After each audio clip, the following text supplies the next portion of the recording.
What's up, you guys? Kiarrasays, and this is King Judah.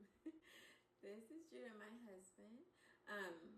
For those of you that don't know, we did a little backyard ceremony, and then we went to the courthouse. But we do want to have an official big wedding. I feel like when we got married, it was like in the middle of COVID, and so I was like, okay, after COVID. Now that that's calming down, I've been trying to plan something, but then whatever, stuff happens. But anyways, everyone will be invited. We are gonna do a big, have a real wedding, yeah, big, yes, full of love, and mm-hmm. you know we're gonna celebrate our love because yeah. I love Kiara to death.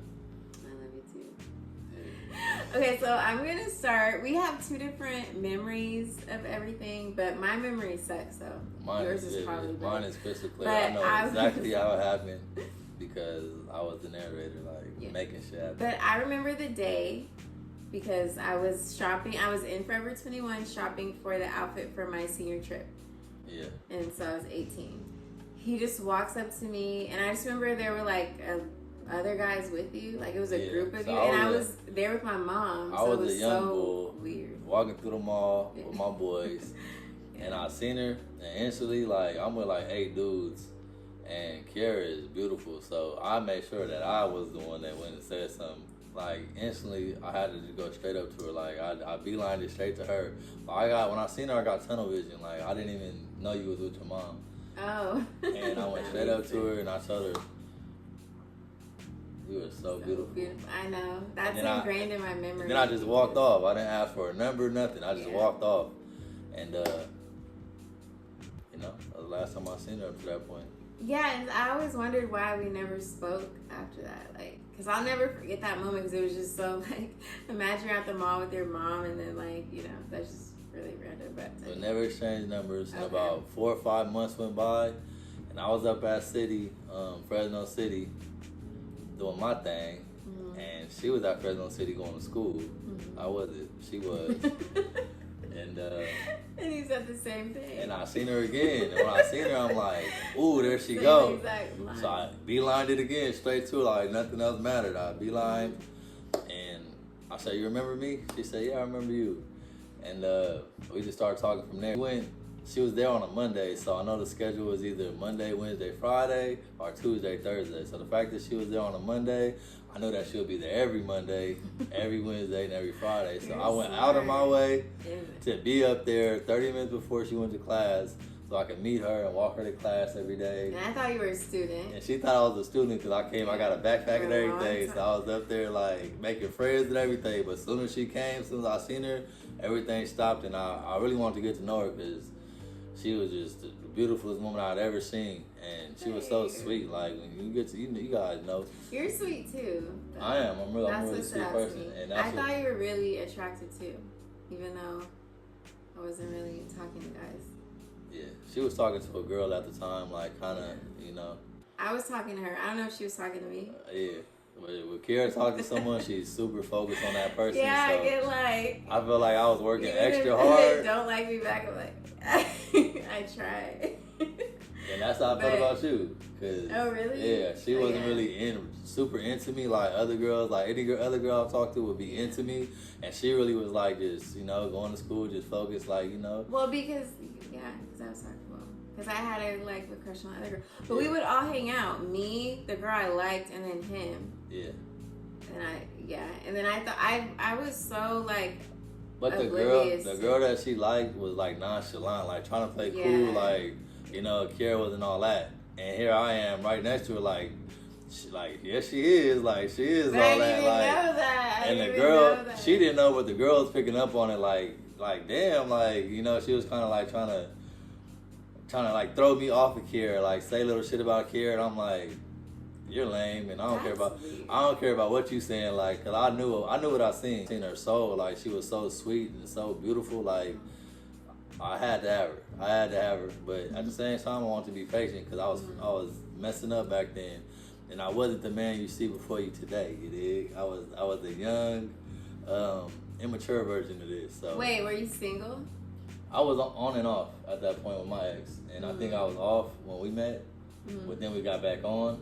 And like I said, on and off. So when we were talking, like I didn't want to get too serious because I couldn't give you all of me. So I was like, just making sure you remember me. Yeah, I feel like we friends.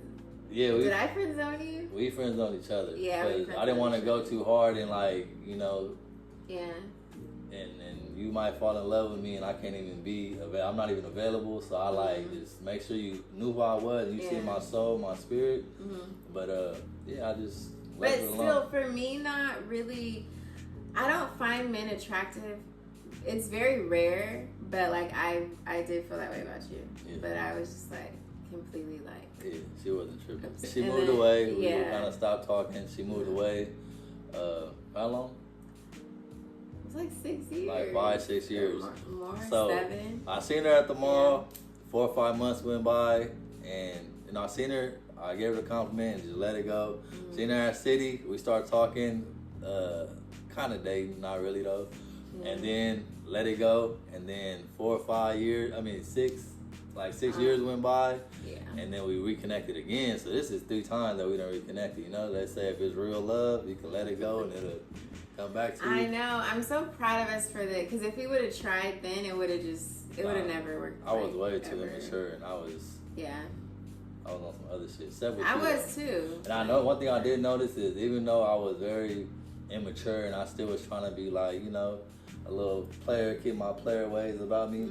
When it came to you, all that shit went out the window. Yeah, I never felt that. You're always so sweet. Because I gave you the most genuine side of me, and everybody else got like the, you know, the hurt side. And that was good though, because that would have turned me off. The egotistical side. Yeah, that I wouldn't even. But I wanted you to see the real me. I was like, oh, he's so sweet. Yeah. I thought you were Ethiopian or something like that. Yeah, I get that a lot. Yeah. I went to LA and then I got in a relationship and we followed each other on Instagram. Yeah. But no inappropriate things were going on. We would just like each other's pictures, but I never messaged you or anything. No, you know, I kind of felt like I missed my opportunity. But I was still just scrolling and liking, double tapping, like, you feel me? I'm still saying love, like, you know.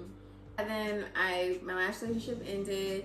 I was like depressed for a while, just super single. But you were too. I was too. My relationship ended at that point, and it was rock bottom for me because I wasn't, you know, I wasn't being the man I was supposed to be. So she left me rightfully, and I respect her for that. But my life went. That's because you can admit that. Yeah, I'm a real one. Come on now. Yeah. But all my love was into that woman, and I didn't have no self-love at that point, and that's what that situation made me realize is I didn't love myself. You feel me? Like all my love was in her, and so when she let me out of face, you know, that man in the mirror and deal with all the pain and trauma and everything I had been suppressing and running from and escaping through, like, you know, smoking weed and talking to girls, like that's just forms of escapism. You know what I'm saying? And I was so heartbroken that I didn't even want to talk to no girls. I didn't want to do nothing. I didn't want to be around nobody. So I sat in my apartment and, you know, I dealt with all the trauma. I identified the pain and where it was coming from, why I felt the way I felt. And, I started praying, and I prayed the deepest prayer I ever prayed. I'll never forget it. I prayed to God because I'm a lover. So I know I'm a man that needs a woman. I know that for a fact because I love everything that women are, especially a good woman, you know? So I prayed to God to send me a woman that was sweet, kind, patient, enough to help me grow and help me nurture me back to health. Because I felt like giving up at that point. So I needed a woman that was kind enough to, like, even though I was fucked up at that time, that still can help me, like, grow, and she could see my potential and see past whatever I was going through, and like, okay, we gonna. So you prayed for that. So I prayed for that in a woman, and I went to Vegas on one of my friends, like, her bachelorette party, and when we were there, me and like 2 of my other single friends, like, she was like, oh, you should write down like what you want in a partner. We all did it, but I put it in the notes in my phone, and then you DM me maybe 2 weeks actually later, which is crazy. Yeah. And then, like, cause like when I was sitting there putting the notes in my phone, I'm not like picturing I don't know. Like, I didn't picture it in this package. Like, I was just putting, like, the notes just, like, you know, kind, like, you know, all that stuff. See, I got her name tatted. And then it was, like, instant, like, chemistry. And, yeah, I DM'd her on her birthday, just saying happy birthday. But, yeah, I prayed for God to send me a woman, and I was praying for her. I didn't know it at the time. And I just liked her picture and told her happy birthday. And then she had asked me, what you asked me? I said, are you done being bad? Are you done? She said, are you still being bad? Because and I was don't like bad people. Yeah. And for the first time in my life, I actually wasn't. Like, after I prayed those things and I asked for this woman that was so beautiful, then I started working on myself to be worthy of, be the type of man that deserves a woman like that. So I really started working on myself, dealing with all my trauma, all my pain, stop escaping, and I started facing myself. I started meditating, working out, reading, studying, and just learning knowledge of self, learning how to love myself and build my self-worth up. So by the time I DM'd her, like, it was like 3-4 months later, like, she asked me, are you still being bad? I said, no, actually, I'm doing excellent. I'm doing good. Like, I do this, I pray, I read, I do this. And we ain't stopped talking since. Like, we just kept going. I know, it was just instant. And then our son happened so fast, and I feel like we both decided, okay, we're gonna, like, do whatever we have to do to make it work. But, like, we both made that decision. That's why I feel like it worked. Like, if it would have just been me or just been you, we wouldn't have still been together. Yeah, we were both in the same space in our life where I was tired of playing games. I see we're playing games where it gets you. You feel me? It leads to heartbreak. Either one of us is gonna get hurt. Yeah. So I was tired of that, and I wanted to you know, live a different way, be a different way.